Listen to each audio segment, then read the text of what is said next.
Love after loss is a topic that stirs deep emotions, and when it involves someone as well-known as comedian Paul Merton, it's bound to spark conversation. 8 months after the death of his beloved wife, Sarah Parkinson, from breast cancer, Merton found himself falling in love again with Suki Webster, a fellow comedian and longtime colleague. His journey through grief, love, and healing offers a poignant reminder of how life can surprise us when we least expect it. But here's where it gets controversial. Is it ever too soon to find love after such a profound loss? Many might struggle with the idea of moving on so quickly, especially when the person lost was deeply cherished. Yet, Merton himself has described this unexpected turn of events as something that simply felt natural. He didn't set out looking for romance. Instead, it unfolded organically, almost as if life had its own plans. Merton's relationship with Webster began during their time together in the Comedy Store Players, an improvisational comedy troupe. Their bond deepened while they were touring in India, a place where magic seemed to linger in the air. As Merton recounted in an interview with The Times, "We were on brandy, and there was a magician in the dark. You don't think anything except, this is great fun. You don't think, oh, is this right or wrong? It just felt natural. It felt okay." For those who've experienced sudden connections like this, his words may resonate deeply.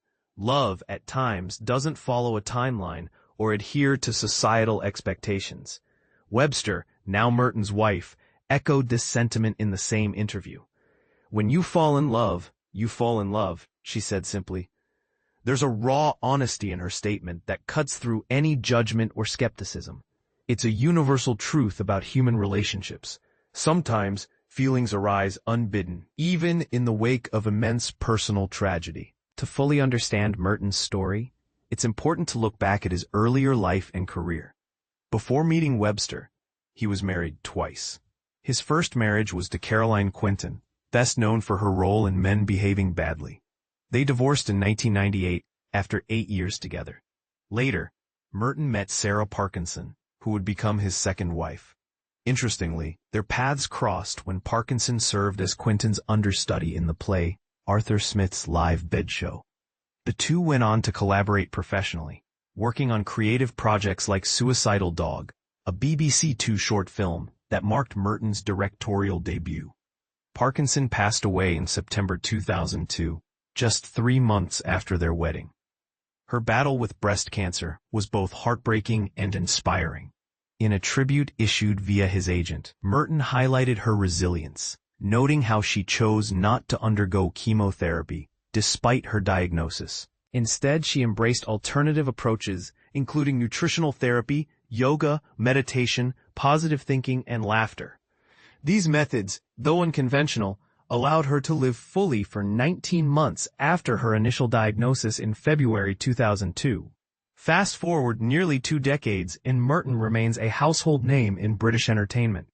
Best known for his role as a team captain on the satirical panel show Have I Got News for You, which debuted in 1990, he first gained widespread recognition in the late 1980s as part of the UK version of Whose Line Is It Anyway?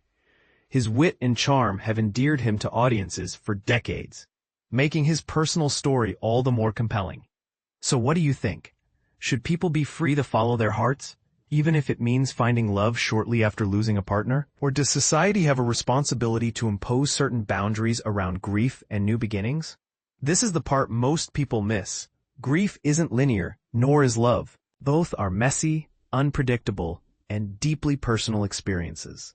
Perhaps Merton's story challenges us to rethink our assumptions about timing, connection, and the human capacity to heal. Share your thoughts in the comments below. Are you inspired by his openness, or do you see things differently?